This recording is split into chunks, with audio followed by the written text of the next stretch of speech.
Hey, hey, hey. Hello, hello, hello.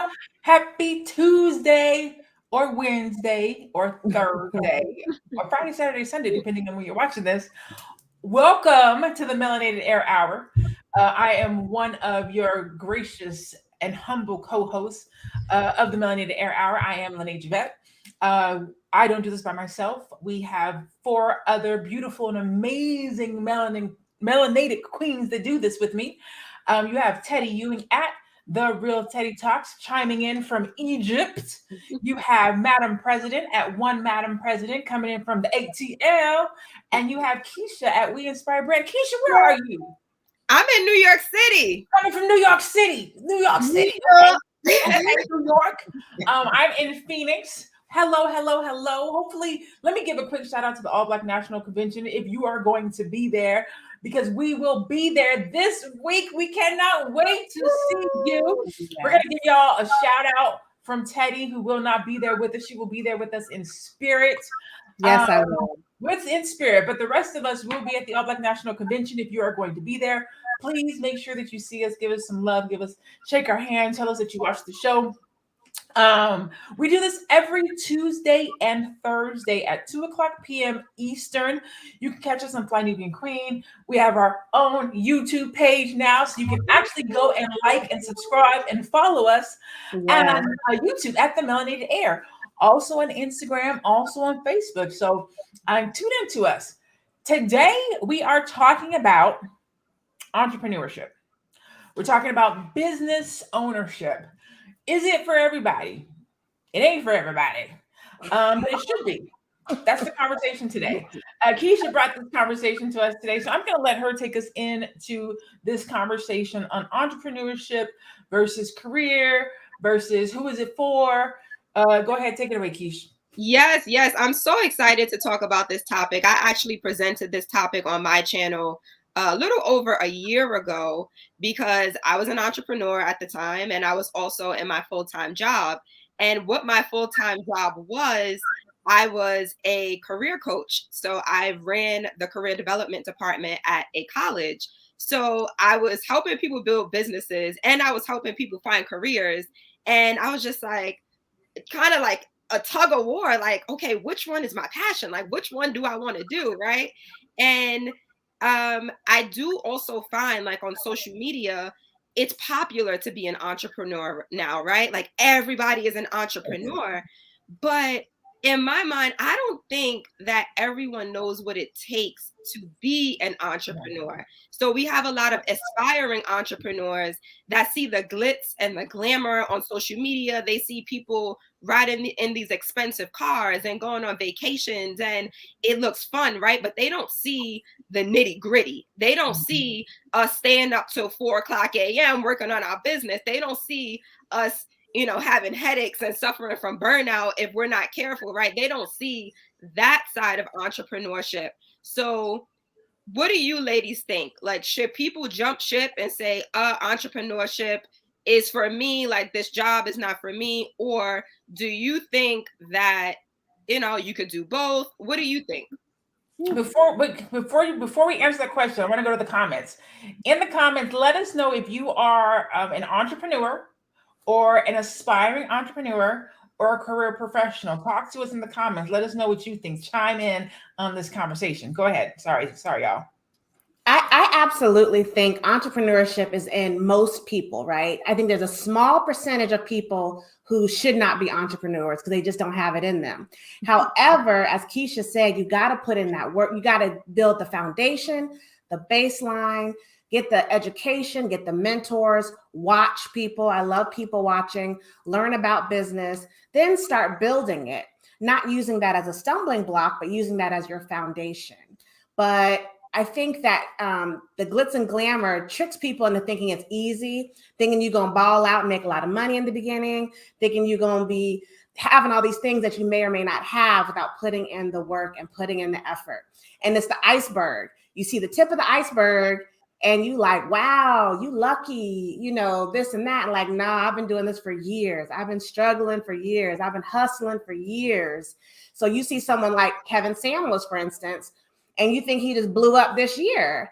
And if you go to his YouTube, you see this brother been doing this for 5 years. He changed his branding strategy several times, and he has been grinding and hustling. So this success this year is the tip of the iceberg, and everything he's been doing below the last 5 years and probably before that is all the hard work. So as long as they're ready for that hard work and ready to learn and grow, entrepreneurship is for everyone.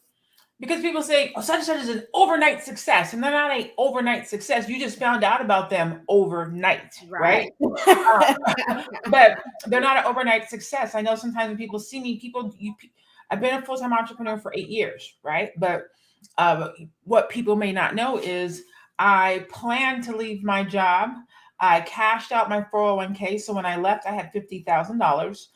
I strategized how I was going to use that $50,000 in my business, but I didn't account for living expenses. So I was broke in 6 months. I had to do a crowdfunding campaign. I raised $10,000. And that was just to make back the money I needed to launch the business because I had gone broke. Then I had to move out of my house into my home with my mom because I didn't have no money. Then I had to send my son to go live with his dad. As a mother, you have to know what that means, right? So that's a sacrifice. I have to send my child someplace else so that I can have this business. And so now, 8 years later, people see me, I drive the car that I want, I have a house, I have multiple clients, and they're like, oh my God, you're so successful.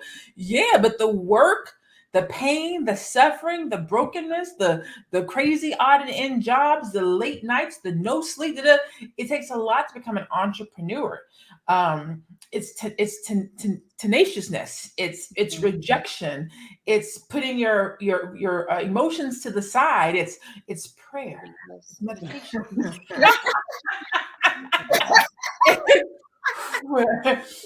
I know they better pay my invoice. You know what I'm saying? Like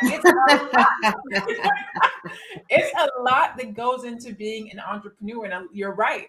A lot of times people see the influencer side or the social media side or the 15th picture that you took to make entrepreneurship look beautiful, but they're not necessarily prepared for what it takes to walk into being an entrepreneur. Exactly. Chanel, what was it like for you starting the Freedom Company and becoming an entrepreneur? Was it everything you dreamed of, or was it a little bit different? It was a little bit different. I'm still dreaming, okay? So one of the things that I noticed about entrepreneurship, and I think a lot of people who really don't understand the pathway and the journey between idea and execution. And one of the things that a lot of people do in our world in general is they got a good idea, but they don't know how to bring that idea to life, to fruition, and to a place where, basically they're making money from it. They can walk away from a day job. So I think that's one of the issues about, the fame, the oh yeah, I'm an entrepreneur, I'm full-time entrepreneurship. Okay, that sounds really, really exciting until, like you said, LaNée, you do not get that invoice paid and you don't have a legal team to go after it, or you are in the process and you have an agreement with a group of people and they have a team of 7. It's just a team of you, and you can't navigate that because you just constantly are the little person in giant spaces. So I think that entrepreneurship, like anything, you got to use your mind. You got to understand, what skill sets do I have that can generate money? Yeah. And I think that once you master your skill set, because I think that even if you are a full-time employee, you have an agreement with your employer and you are assigned a set of tasks that needs to be completed.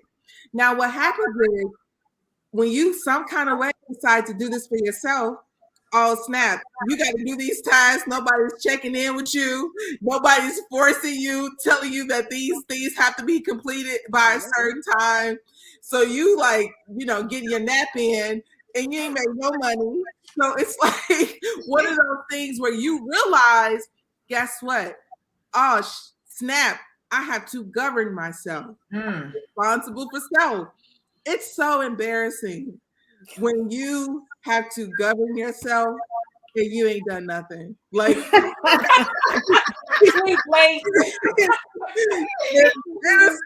is a emotional. I mean, it's deranged. You be like, wow. Meanwhile, when I had an overseer looking over my shoulder, I was knocking stuff out left and right. That's what it is. That is exactly it. That you will hustle hard for that JOB. You will hustle hard. I don't think. Oh, go ahead. I'm gonna pass the mic, but I would say that mind shift of entrepreneurship is so essential in order for you to do. And I'm not a big fan of Kevin Samuels, but guess what? We can't deny consistency. Nobody can deny, why some people have a large following, and some people don't. When you stick with it, this is what happens. People find you. People can see when you stick with it. So I think that entrepreneurship is definitely for those people who are committed to themselves, for sure. Yes. And I was going to say something similar to the comment Channing Lynch just made. I was going to say, I don't think entrepreneurship is for everybody. I don't think entrepreneurship is for a lot of people. I don't think entrepreneurship is for some entrepreneurs.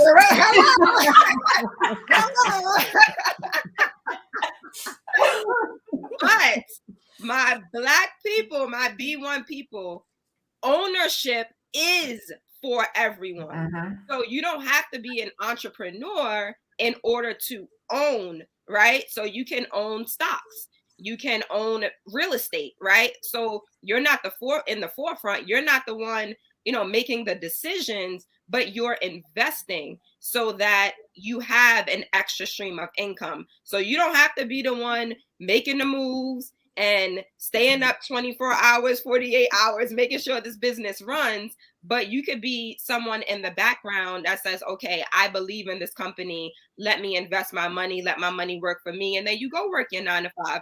I have a friend, I was talking to him about entrepreneurship a few years ago. I was looking at this business opportunity, and he was just like, oh, like, good luck to you. I could never be an entrepreneur. And in a world, right, where we talked about earlier, where like everyone wants to be an entrepreneur, he said that. And I was just like, what you mean you don't want to be an entrepreneur? Like, what you trying to say? And he was just like, no, like I could never be an entrepreneur because that's just not for me. He said, I love going to my 9 to 5. I love my career and I don't want to run a business. He was like, you have to know yourself, right? Like that's not for me. And I'm just like, I respect it. I feel you. Okay. So yes, like entrepreneurship is definitely not for everyone, but guys, you have to own, like if you want to pass down, and we've spoken about legacy on past shows. If you want something to pass down to the next generation, and then the next generation, like we have to start looking at other ways of doing that. It doesn't just have to be entrepreneurship. Right. The thing that I like to tell people, whether you are a business owner or not, is everybody's an entrepreneur. That's the reality. Everybody's an entrepreneur and everybody is a CEO. How you run your business is up to you, right? So if you get up and you go to work every day, that's your hustle. That's your business. Your business is getting up and going to that job every day. Or you are the entrepreneur and CEO of your personal business, but you are an entrepreneur. We talked the other day about a brand. You have a brand, whether you are a business owner or an employee. You are an entrepreneur, whether you go to a day job or you go to your own job, because you are doing some type of labor or work that generates income. The difference is, if we talk about securing the bag, right? As an employee, you go and pull your funds out of somebody else's bag. You still are a business. You get to decide who your client is, your company that you work for, that's your client. They tell you, based on your skill set, we would like to hire you for $60,000 a year to do this job. Same thing my client's paying for. I'm going to pay you this amount of money to help me do this. Same thing. The difference is, somebody else is controlling how much you get to pull out of the bag, as opposed to an entrepreneur that says, this is my bag and I'm going to keep it. But everybody is an entrepreneur. Everybody gets to decide how much they're going to get paid. Everybody gets to decide what their talent and skills are worth. Everybody does. We're all entrepreneurs. And that's why sometimes when I'm talking to a person who has a corporate job, I'll be like, you literally get to demand your wage the same way I demand my wage. You get to look at your skill set and say, this in particular client job is not paying me what I'm worth, what I deserve. So let me go find another client job to get paid what I'm worth. So if you even looking at your corporate job, if you look at that from the entrepreneur perspective, that's your client. And if your client ain't acting right and treating you right, go get you a new client, find you a new job, use your skill sets, present yourself in a different way, and get paid what you're worth. But we have to have, like what Keisha said, ownership mentality. If you walk into your job, oh, this is the only job I have. This is the only person or only company that's going to pay me. I wish I would look at my clients and be like, this is all you're going to pay me. And that's not any shade. It's just a different mindset as an entrepreneur. But you can literally use that entrepreneur mindset in your corporate job. Like, I wish you would try to not pay me my worth. That's it. I want everyone in the comments to let me know one time you were paid for something that you were good at, but you didn't expect the money. So whether you know how to set up audio visual, you can put flat screens on walls, whether you do some pressure washing on the side, you go to the farmer's market on the weekend, let me know when you've got paid for something that you really do it because you enjoy it, not because you want the money. And once you do that and you think back to doing that, I want you to realize that we all have it. That multiple streams is so important. All of you are good at something. And that something is something that other people are probably not good at. So you can always sell your talents. You can sell your joys. The IRS wants you to want to do what you enjoy doing and get paid for. And they want to take less money away from you every year to do it. So this isn't just about how you see yourself and how you feel yourself, because once you are a business, there are tax advantages. Now, I'm not a tax professional. You need to find one, CPA, tax lawyer, whatever. But I've been doing my taxes a long time, and through all of my businesses, I see that tax benefit, and it is huge. Even the MLMs. I'm not a big MLM fan. Multi-level marketing, the Mary Kay, Amway, TLC, it's endless. It's endless. Travel, like all those things. But I started off with those because as soon as I started selling Mary Kay, I would make a tiny order, and then I could start deducting my office, my cell phone bill, any office supplies. If I want a new laptop, all of that I was able to deduct from my taxes. So that's the first point. Please take that, think of what you're good at, and think about how it doesn't have to be a business. And back to what Keisha said, if you want to be an angel investor, you want to be a venture capitalist, you don't see yourself in the forefront, that's fine.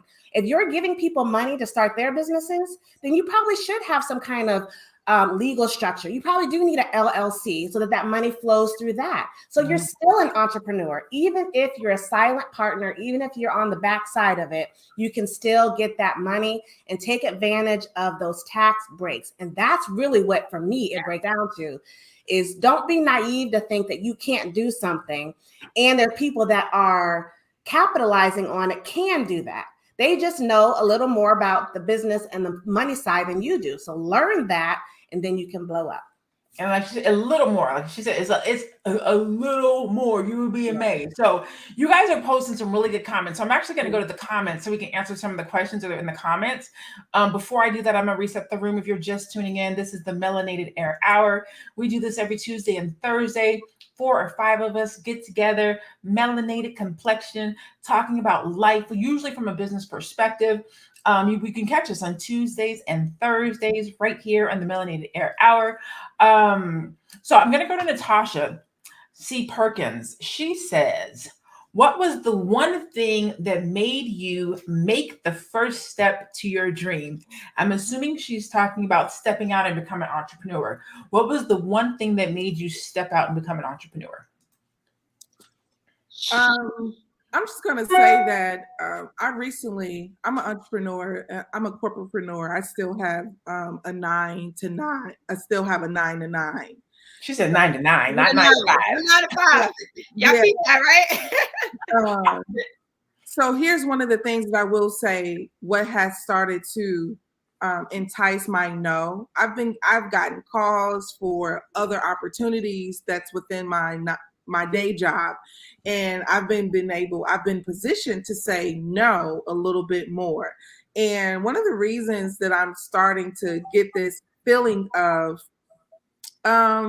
nobody is going to take your dream, pick it up, and kiss it on the cheek and set it back down. You are going to have to be fully responsible for yourself.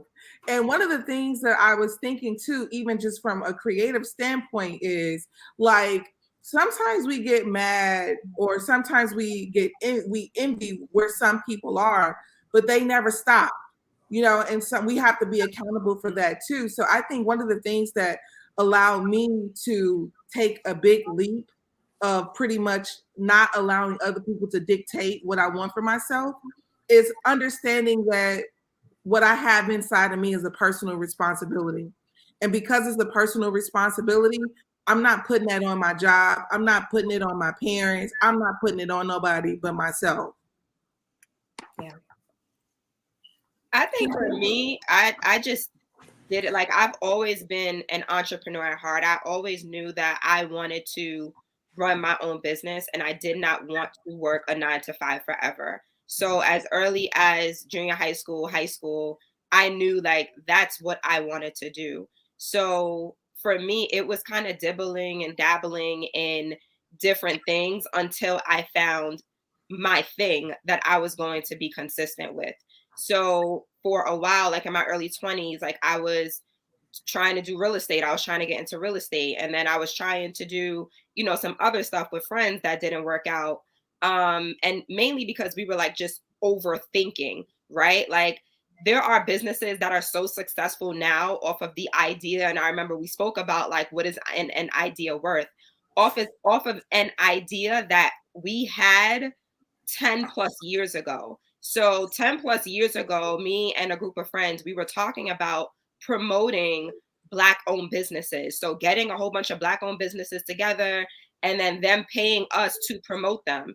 And now I see all these pages on social media that do it, right? So had we just been consistent with our idea, did more research, right? Did more research, educated ourselves, because we were trying to do it on our own, but none of us knew what we were doing.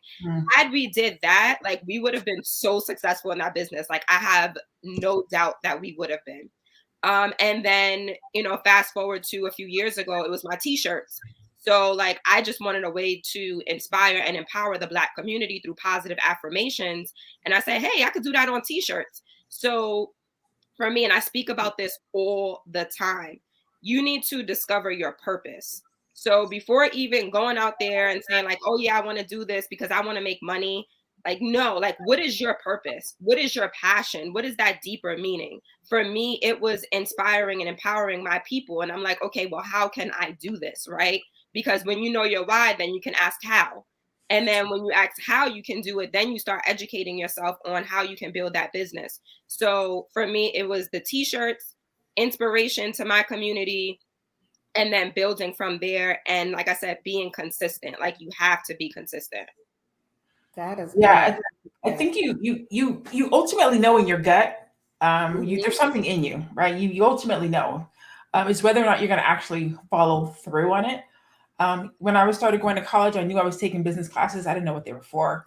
I always knew I never had a job more than 2 years. Never, not one job in all my life. I could not hold a job longer than 2 years. So I knew I couldn't work for somebody. Like I was something, right? How come I can't hold a job for 2 years? Until my last gig, which was where I got my bachelor's degree and my master's degree. And I was like, you know what? I think I'm gonna try to become an entrepreneur. But I will tell you, and this is way too much information, but I'm gonna try to make a short story even shorter. Something in my gut was like, you need to change. You need to make some changes. So I cut my hair. My hair was like this long. I cut it like up to here. And I was like, okay, I made a change. And my spirit was like, no, boo, that's not it. I was like, what is it? So I got a breast reduction. And I was like, okay, well, maybe my back is hurt. I've got breast reduction. No, boo, that's not it. And then one day I was like, I'm gonna leave my job. Like, just, I can't even, it was transcending, I guess that's the right word, where literally it was an out of body experience when I came to the decision to leave my job, and it just clicked and it made sense. And I haven't looked back. So the easy answer is you already know. You just have to trust that and trust yourself. Because I think people struggle with not really knowing and trusting that entrepreneurship is for them. And if you don't know, you won't jump all the way in.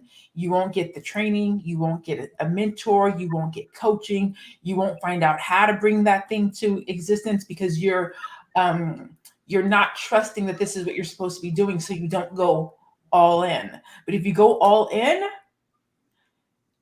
sacrifice doesn't hurt you. Going without doesn't hurt you. Not getting your nails, not traveling, not having the funds. It's all part of the game. And it doesn't weigh on you or take a toll on you, but you have to be sold out to whatever that thing is that you want to jump into. Tay, did you want to add something or go to the next question? Just real quick, I want to say that, so I've been doing the same job for 24 years, so different than LaNée. And several years ago, I knew, because being in the military, you get the advantage of knowing at 20 years, you get to retire and you get a check for the rest of your life. So I always had that security there, right? But I knew I wanted to do more. I wanted to be more. And then I knew that people around me, as you say in the comments, a lot of people, they said they just don't think they can do it. They don't know how. What are the resources?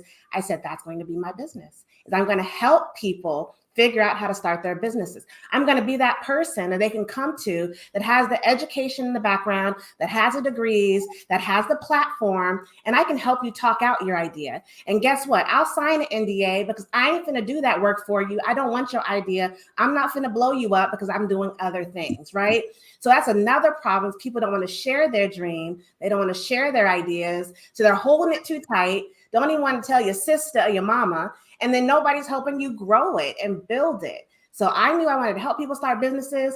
TheRealTeddyTalks.com is a 1-year strategy to build side businesses. So if you want to do side hustle, you want to go to do full-time hustle, that is what it is. That is what I do. And I'm following my own strategy because I saw someone else post that they were making 6 figures, I think it was. It's already off the screen. They're like, so entice them, I think is what it said. And you can do it. You can make 6 figures in your side business, or you're in your side business or switching to it full time. But you have to know what you want. You have to know how to get it, and you have to build your customers. And if you're not willing to do that, that money is not going to just fall in your lap. You have to work hard and you got to hustle at it, and that will happen for you. But you grind. And if you look at all 4 of us, and even Faye Bishop, who's not on here, we all doing it. We're doing it big. We are posting. We are creating courses. We're offering consultations. We're coming up with packages and deals, going to all Black national conventions. We are speaking. We're on various platforms. Like, that don't happen overnight. Right. And I'm still working my 9 to 9, and so is my president. We both got our 9 to 9s in addition to this. So that's even an extra layer of hard work. Put in the time and you can make it happen. Absolutely. All right. So we have about 20, 30 minutes left. I want to get to as many of your guys' questions as possible. So I'm going to ask my co-host and myself included. We're going to try to keep our answers a little bit short and concise so that we can get to as many questions as possible, because you guys are asking some really, really, really good questions that I feel like our community needs to have answered and addressed. And I'm glad that you guys are here with us today, trusting us to give you these answers. So even that was too long. So let me get to the question. I apologize if I messed your name up. Chinoy Weeks. How do you know what you want to sell or what your service is going to be? I'll take it since nobody started with. I would say talent and or skill. I actually walk my clients. So there sometimes people will come to me and say, I want to start a business, but I don't know what to do. So we'll usually walk through what are some experience. Either what is something that you're good at, something that you think you can sell, a talent or a skill, right? So sometimes people will sell a service. So I sell my intellectual property. My mind is what makes me money. I'm a strategist, right? I am good at coming up with strategies. So that is what I sell. Somebody else might not be good at that. And they say, I want to have a product. Okay, cool. What type of product do you want to sell? What is something that you use in your everyday life? What is something that you can incorporate? So there's a variety of different ways of coming up with something that you can sell. I usually say that people go into business for one of three things: purpose, passion, or profit. If you're lucky, you get to do all three. Yeah. So a lot of times people will have something that they're passionate about. I really want to save the whales. I love walking dogs. I'm passionate about this and I would do it for free. That's cool, because a lot of times you don't get paid for passion. It's unfortunate, but you don't. Or there's a purpose, right? Something has to happen. There's this grandiose purpose that somebody has to make a house. Like, we have to have houses overhead. There's a purpose for that. And so somebody will say, I'm going to start a construction company because there's a purpose. Houses have to get built. Buildings have to get built. And you're going to get paid if you're doing something that there's a purpose. Other people are going to business for profit, right? You have a lot of people that are becoming realtors right now because the real estate game is booming. So whether they like it or not, they see that there's money there. And so they'll start a business around that. Again, if you're lucky, you'll find something that you're passionate about that has a purpose and you can profit from it. Hello, that's what I do. So that's the goal, but there's a variety of different ways to get there. Yeah. Everybody get that answer? Yeah. Okay. I think that filled it up. We got Okay. Ryan says, I'm having a difficult time for people to support my business. This is why many that I know are reluctant to start a business. We refuse to support each other. Ooh, who wants to take Go outside your circle, Ryan. Yes. Stop looking for the people closest to you to help you blow up. I won't say they won't do it. Some of you are lucky and you have that supportive network right there close to you. But for most of us, my biggest riders are people I've never met. I've met them through my platform, through their comments on my YouTube videos, people who bought my courses. So cut the attachment, cut that umbilical cord to those closest to you, and find your tribe. Find your people, find the people that love you, your service, what you're selling, and then focus on them. That's your new persona. Talk to that person who fills up that crowd, start selling to them. Then when you start blowing up over there, your friends and family going to follow up right behind them, and your neighbors and people in your town. So you might have to leave them behind. I mean, no shade, no hate, but you're going on to bigger and better things with different people who are going to support you and pay $75 for your sweatshirt because they think it's worth that, versus someone saying, "Ooh, that's too high." Well, then don't buy it. It ain't for you. Okay. Right. That's right. And can I add, look, I just want to say shout out to my family and friends, because those are like some of my biggest supporters. So I am blessed and lucky to have that. But I do tell my clients that you have to be willing to pay to get in front of people. Don't think that you're going to post a little post on social media and people are just going to flock to you. Like, that's not how it works. And when I started out, that's what I thought. I was just like, oh, okay, I have my little, business Instagram account and I'm going to post a picture here and there of my shirt and people are just going to come find my shirt. And it's just like, no, like, you have to know how to position yourself and get in front of people. As Teddy said earlier, we are on, me and the lovely ladies here, we are on multiple platforms, right? And that didn't happen overnight. Like, what did we do to get in front of people, right? So legally, right? I'm not saying, go out and do nothing crazy, but what are you going to do to get in front of people? Are you going to do Facebook ads, right? Are you going to find influencers? Like, what are you going to do to get in front of more people, to get in front of your target audience? And when it comes to your family, they may not like your stuff, and that's okay, right? Like, you don't want people purchasing anything that they're not going to like, love, that they're not going to rock for you. Like, you want people to purchase your stuff that really like and enjoy it. So definitely look outside of your family and friends if that is not working for you. Definitely. All right. So Florida Brown Jones, she says, I'm an unlicensed 30-year interpreter. I don't get paid, but it's my passion. Florida, all I'm going to say is, if it's your passion, turn it into something. You already see that there's a purpose. Get paid for it. But get licensed, right? So if you're doing anything for 30 years that you're passionate about, get licensed and get paid. Ashanti said, where did you go for funding and coaching? That is such a good question, Ashanti. So, of course, for that. Yeah. Okay, there's a course for I was that. about to open it up. I was about to be like, I have a course for that. But it's multifaceted, right? When you're just getting started. So I am self-taught. I am self-taught, self-trained, because when I first got started, I didn't have any money. So a lot of the stuff I learned early on was YouTube University, hustle and grind, mistakes. Like that's how I got started.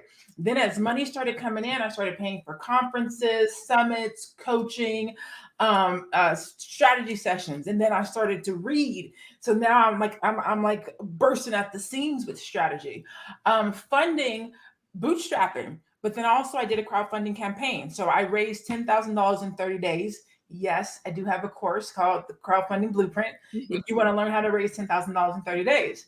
I also had to learn how to start a business, right? On a budget. So got a course for that. How to start a business like a mogul, the Mogul Blueprint. How you do it is you find people online that you see, know, like, and trust. who have businesses. And you talk to them. You tune in. You purchase their products, their goods, and services. So the question again was, where did you go for funding? Bootstrapped and crowdfunding. For coaching, I paid for people who were doing what I wanted to do. I got in group coaching programs. I paid for regular coaching strategy sessions. And I do those things. Teddy does those things. Keisha does those things. So if anybody that's on here right now is interested in getting some assistance with their business, you can go to my website, www.LaNéeJavet.com. Teddy's website is therealteddytalks.com. Keisha's, what's your website, Keisha? I have two. So one for my apparel and one for my coaching. My coaching one is weinspirebrand.com. Boom. Okay, so that's that answers the coaching question. And you know what, ladies, I had an idea, and y'all ain't got to commit to this now. I'm not even committing to it now. But since this is all in our wheelhouse, what I would like to present the next time we do a topic like this is for the live. I would be more than willing to provide a coupon code to my courses. That way, those of you that are interested, if the other ladies want to join in, that's up to you. And y'all can do that right then during the live. Maybe we'll let it run like a half hour after, and then you can take advantage of those. I know you ladies might have some specials for All Black National Conventions as well. So I'm thinking about stay tuned. I know. Stay tuned. We'll do that. We'll advertise. I don't know. I'm going to advertise. It's going to be live. So if you're watching live, you catch it. If you ain't, you're going to miss it. But yeah. So that means you need to be tuned in. Make sure you like, subscribe, hit the notification button. Go follow each of us on our social media right now so that you know when we have this conversation so you can get tuned in. Okay, get tuned in. And I'll let you know. I'm going to offer a coupon code on this live at this time. So be following us and you'll get the notification. I love that idea. Find out. Yeah. Okay, so I'm going to answer this one really quickly and move on. Ashanti, how did you choose your registered agent? It's not difficult to choose a registered agent. Most states have registered agent companies. They're like $40, maybe $90 for the year.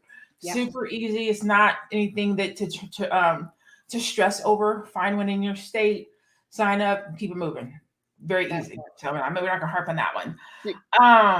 Do we have more questions? Because I actually have a question that I would after this one, I guess.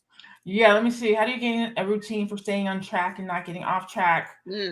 I guess that's a question. If somebody wants to take that. One of my clients actually asked me this question the other day, and I told her, like, I have a schedule. So every day I am focused on like a particular like topic. So maybe like Wednesdays, I'll do like batch content or something. But every Sunday I plan out my week. So I know what I am going to be posting on social media. I know what I, have to do during the week. And, sometimes things don't get done, right? That's the reality of the situation.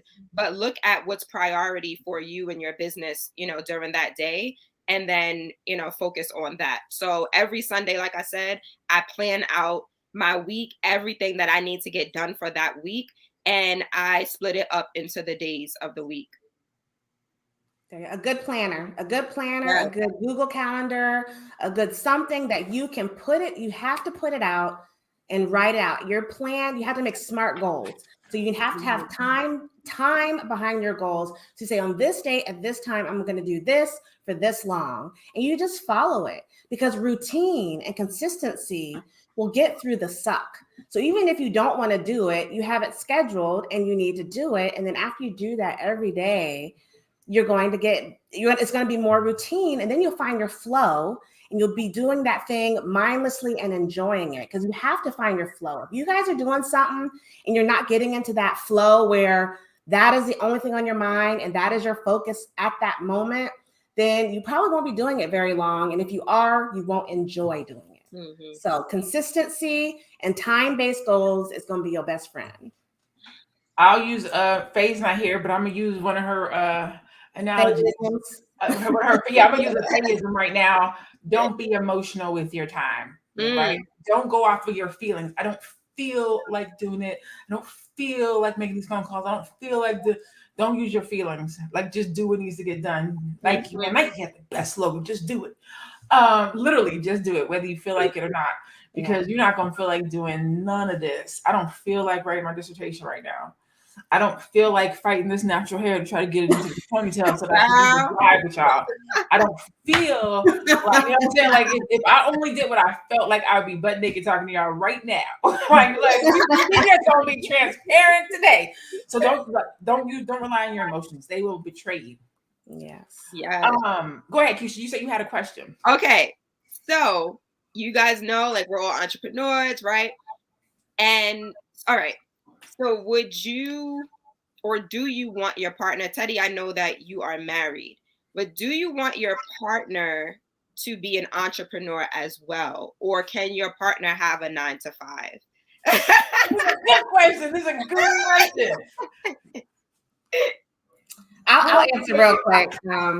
I will say that I definitely, me and my husband like jive, like we are connected. So I like to do things together, right?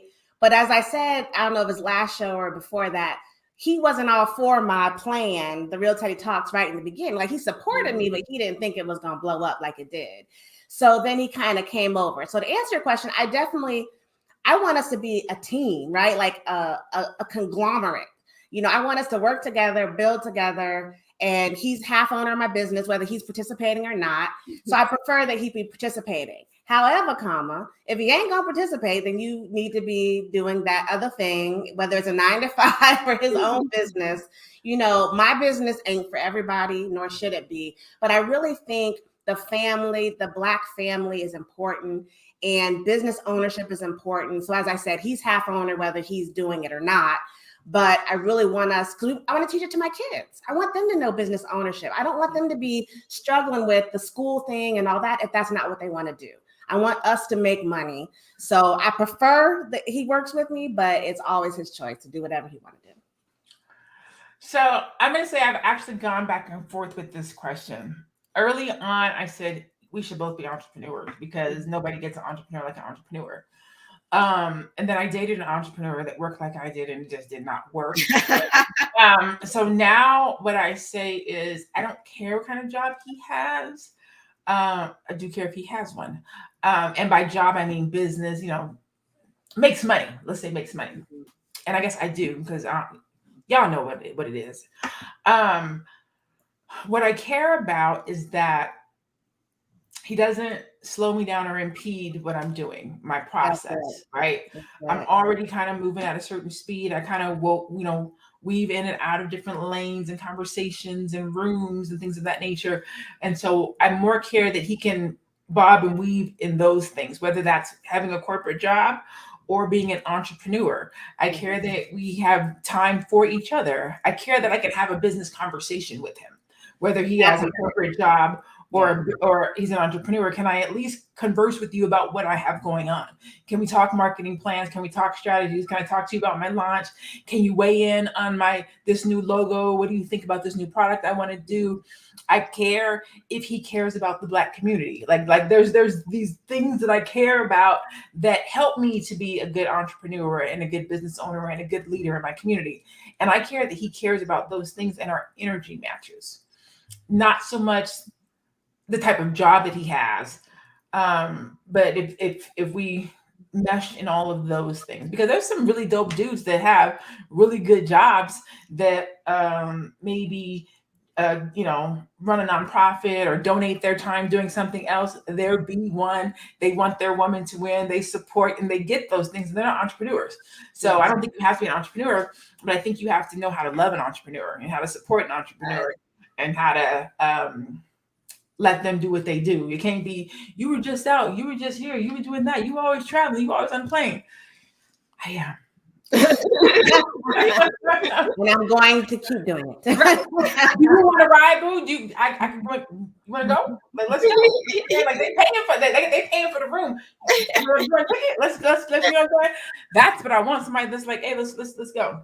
Right. It seems like I'm wondering, is the question like, is this person going to lack if they're not an entrepreneur or if they are a 9 to 5 or something like that? Because what I think is, if you're an entrepreneur and the person that you're seeing or you are heavily interested in and you guys are in some kind of partnership, then I think whatever works. It's wonderful when you meet somebody who gets what you're doing.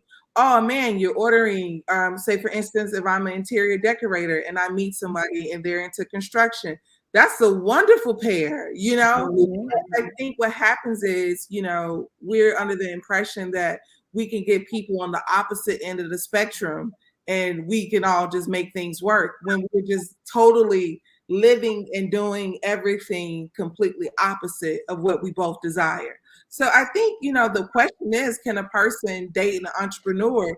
Not pretty much can an entrepreneur date a person who's not an entrepreneur. I think an entrepreneur can date probably anybody because they're used to handling, managing, and a good entrepreneur anyway. Yeah. Handling, managing, negotiating, also compromising.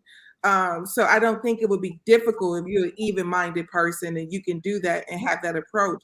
But can a person, like you say, LaNée, can they handle the weight of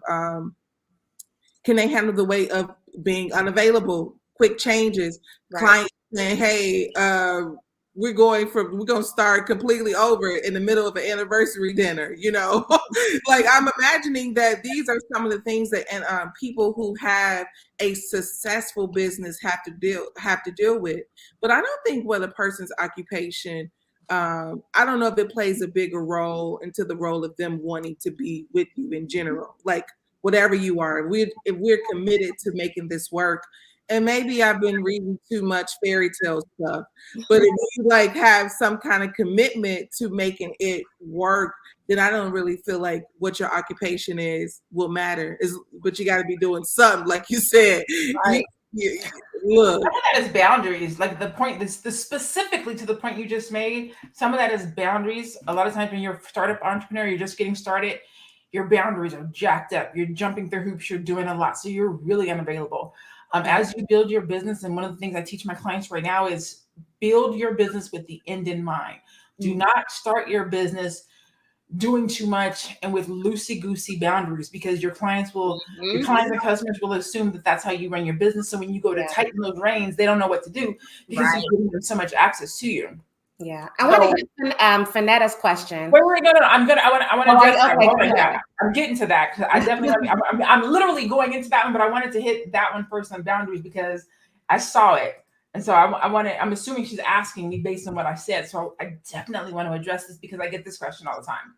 So Fanetta asked, no disrespect or pun intended, where does everything you just said leave room for him to be the man that God has called him to be? Just asking a question, no disrespect. I get this question, not like this, but I get it a lot. I get it from men and I get it from women.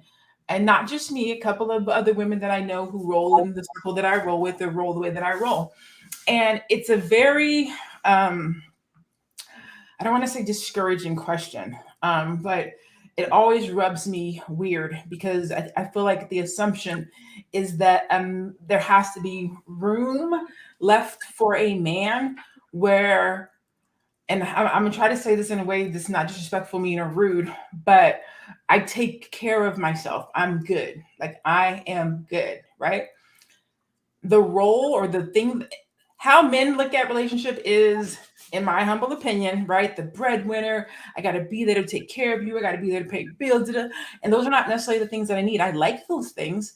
I would love for a man to come and pay my bills and do those things, but I don't necessarily need those things because I do them. So the things that I look forward to and for in a man, they're priceless stuff. It's not the things that you would consider, she needs a man to do that. No, I need a man to rub my back at the end of the day, to talk about my business with, to help me to stay calm and cool, collective, to not go crazy, to hold my hand when I walk on the beach, to travel with me, to hold my hand. Like, it's priceless stuff. Paying my bills is cool, but because I can do that myself, it's not mandatory. It would be nice, teamwork makes the dream work. We build an empire together. Those things are cool, but it's the priceless stuff that I pray for when I'm praying to God about my husband. It's the stuff that I can't do for myself. A man that can pray over me, a man that can help me in my financial organization, right? So for me, there's a lot of space in my room for a man. There's a lot of space in my business for a man. There's a lot of space in my day-to-day for a man, but it's not what people might consider to be traditional. The man's going to go out and clobber the meat on the head and come home and cook it and fry it, and I am the man. It's not that for me. Do I know how to submit? I do. Do I want a man to lead? I absolutely do. But I saw this quote from Jill Scott, and it's the best way that I can explain it. And she said, if you can tell me what to do, then you can tell me what to do. But if you can't tell me what to do, then you can't tell me what to do. So if a man comes into my life and our energy matches and we can roll, I am down. I'm submitting. He gets the lead. Where he says go, we go. But if you can't lead. Yeah. Add to that, LaNée, I think there's this misconception that if someone is a career in their career and they're with someone that's an entrepreneur, that person that's an entrepreneur is making more money than the person that's in their career. There are a lot of successful people in their career making six figures and above. And I'm not saying that this is what the comment was saying, but it just reminded me of that just because someone is working a 9-to-5 or a 9-to-9, as Madam President puts it, and what Madam President is doing, that doesn't mean that they're not successful or making a lot of money. You can have an entrepreneur making only $20,000 a year, but because it's their passion and purpose, they're okay with that $20,000 a year, and they're doing what they do. And then they have a husband that's maybe making $250,000 a year. So we have to also get out of the mindset that just because someone has a 9-to-5, they're not as successful or not making as much money as someone that is an entrepreneur. I want to segue into the Tasha Perkins question. It says, do you believe that you should be able to run your home successfully before you start your business? And I think the two questions are kind of alike, because if your home, and this goes even back to B1, if your home isn't in order, how can you build a community? If your home isn't in order, how can you build a successful business? Because you'll be in chaos at home trying to do something that's organized and streamlined and has good flow in your business, and the two aren't going to be together. So on this show, I'm Teddy Ewing, but at home, I'm Mrs. Ewing, and I'm always my husband's wife. So our home rhythm with our kids and all that is completely different than what this is. And I have to respect all of those lanes, including my 9-to-5, including me being, the military was a hard adjustment for my husband because he met me when I was going to school. So he didn't see me in my all full military self as a commanding officer. So he was like, whoa, who is this person? And with all this, this extraness going on, telling people what to do. And I'm like, this is what I do, So he had to find happiness and comfort in that person who I was at work versus who I come home and I'm Mrs. Ewing versus being Major Ewing. Like it's a different person. So business is the same way. If I'm the CEO of a company, I'm a CEO of that company. It don't mean I'm CEO of my house. My husband still gets to do what he does, and I still do what I do, and we do it together. Say it again for the people in the back. I have that fight all the time. CEO LaNée is not just LaNée, around the way girl, hang out, kick it, let's go square up. You know what I'm saying? Like who I am online in my business in the boardroom is who I am online in my business in the boardroom. When I come home, I take CEO hat off and I just want to kick it. I want my man to take the lead. I just want to be a girl. Like, you got this, boo. Entrepreneur is out the door. Yeah. But sometimes people have a hard time separating the entrepreneur alpha female with just female, like just a girl. Like, that's it. I just want to kick it. Regular stuff like everybody else. I don't want to walk around with the alpha thing all day long. It's tiring. Yeah. And while we're on the topic, I am looking for a husband.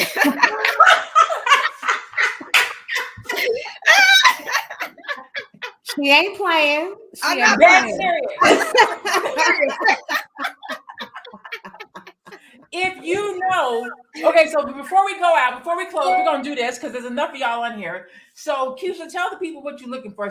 If y'all know somebody like this, y'all let Keisha know. Tell them what you're looking for. They might have a brother or a cousin or an uncle or somebody. Tell them what you're looking for. Yes. All right. Oh, this is fun. Yay. I need someone that is B1 first and foremost. Like, he has to be for his Black community. He has to want to empower, inspire the Black community, uplift the Black community in some way. He has to be a spiritual man, not religious, but spiritual. We have to connect on that. I want somebody that is equally yoked.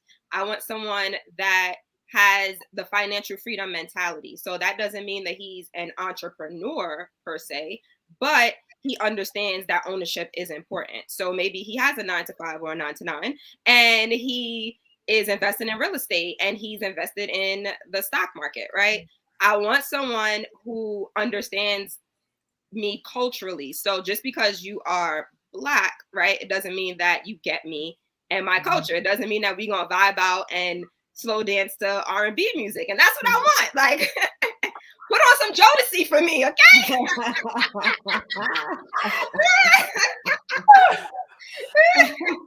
And I could go on and on, but essentially, like, those are the biggest things. Those are the most important things to me. Like, someone that, like I said, that is equally yoked with me, that is B1, and we get each other, right?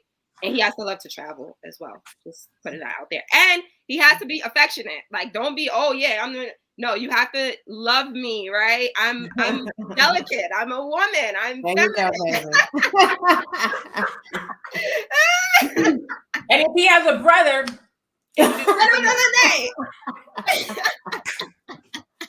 we got NYC, we got Arizona. Like, make it happen, y'all. Y'all got connections. Oh my God. All right, now we find our husband based on y'all's recommendation, referral, or DM or hookup. We will definitely shout you out. Yes. You get an affiliate commission on that, okay? Yeah. I was gonna say you'll get a one-on-one with me for free. Oh my God. So y'all can see we like to have a good time talking Black, talking about what's going on in the Black community, talking about entrepreneurship. It should be fun, right? You want to coach, a mentor, a strategist that knows how to have a good time. They know how to talk business. Their business is good. Their receipts add up, but they also know how to have a good time and not be stuffy. And that's literally what we do here at the Melanated Hour on Tuesdays and Thursdays at 2:00 p.m. Eastern. We all individually do it as well on our individual pages, which you can see our handles on the screen. You can find Teddy Ewing at The Real Teddy Talks. Keisha at We Inspire Brand, Madam President at One Madam President with the Z. You can find me online at I am LaNée Javet. Today we are talking about business ownership. Is it for everybody? It is not, but it should be. We also talked about the fact that everybody is an entrepreneur. Everybody has a client, whether your client is your job or the clients and customers that you go out and get yourself personally. Before we go, I'm gonna go around the room, give everybody about 10 seconds to close out with your final thought of the day before we bid everybody farewell. I just want to say real quick, we love y'all. We thank you for your support. Don't be afraid to reach out to us. If you have questions, reach out in the DMs, go to our websites. A lot of us have one-on-one consultation, emails usually on the website.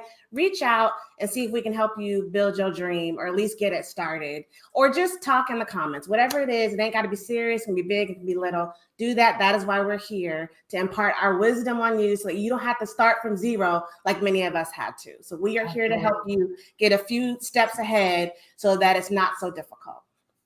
Yes. And I just want to say, I saw one of the questions earlier was, how do you find your passion or your purpose? And I don't really think you find your passion or your purpose. I think it finds you. So whatever it is, it's already embedded in you. So just dig deep, whether you just have to take time to, sit by yourself and, do something you love, do something that feeds your soul. And all of those things will come up, right? So take time to yourself, sit in silence, meditate, do whatever you have to do, pray, whatever you need to do. And those things will come up for you. Your passion and your purpose finds you. Yes. Madam Press? I just want to say that, LaNée, I need more than 10 seconds really quickly. Go ahead. I just want to say as quickly as possible that I'm in Atlanta, so I ran into this woman who had a 20,000 foot warehouse that did product fulfillment. Now, looking at this woman, you would never know in a million years. I said, well, what's your Instagram? And I began to follow her. And she basically had about 1,200 followers, didn't have a large following. But, this woman was literally owner, operator of a 20,000 square foot facility. And just really kind of highlighted to me, do you want to be successful or do you want to be well known? You got to come to those terms with yourself, because I want you all to know we can learn a lot from a lot of people that's not flashy. There's a lot of people that is in our community that have a lot of access to knowledge and know-how that is not very vocal about it. And I just don't want us to pass that up, thinking that success means a lot of followers. Success means that everybody knows how much we got. There's a lot of people that are truly moving in silence and are doing very well for themselves and their family. And if you're a person who truly desire to have wealth and entrepreneurship, don't be afraid to do it quietly either. It is possible. Yes. Man, drop the microphone. You are telling the absolute truth. There's this lady, this coach that I follow. I say she might have 1,200 people that follows her, maybe 1,200 people that follows her. This chick is bringing in $7 million a year. Ooh. So I would ask, do you want to look successful? Or do you want to be successful? Yeah. Do you want to look wealthy or do you want to be wealthy? That's and right. Numbers, social media numbers lie. Lies. Deposits don't. Lies. Receipts don't. A couple of years ago, there was this social media influencer. She had 1 million followers. This is a white girl. 1 million followers on Instagram. She launched a t-shirt company, some type of an on-demand t-shirt company brand, if you will. Launched it, didn't sell one shirt. Not a one.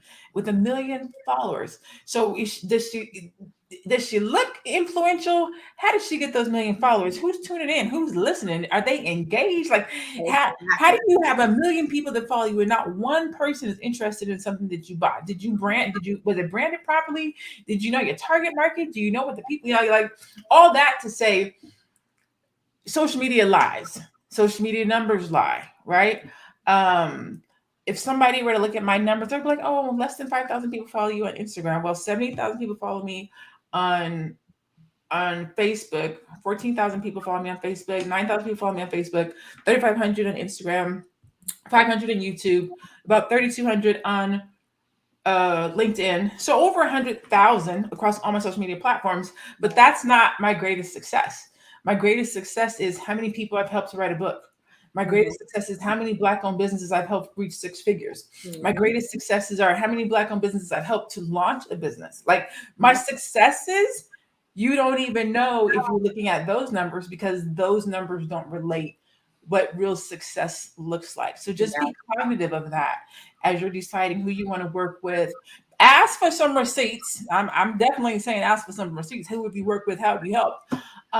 But don't look to social media influence or those numbers to determine whether somebody is successful and can help you or not. That's right. That's right. On that note, we out of here. As always, it's great to hang out with you guys live.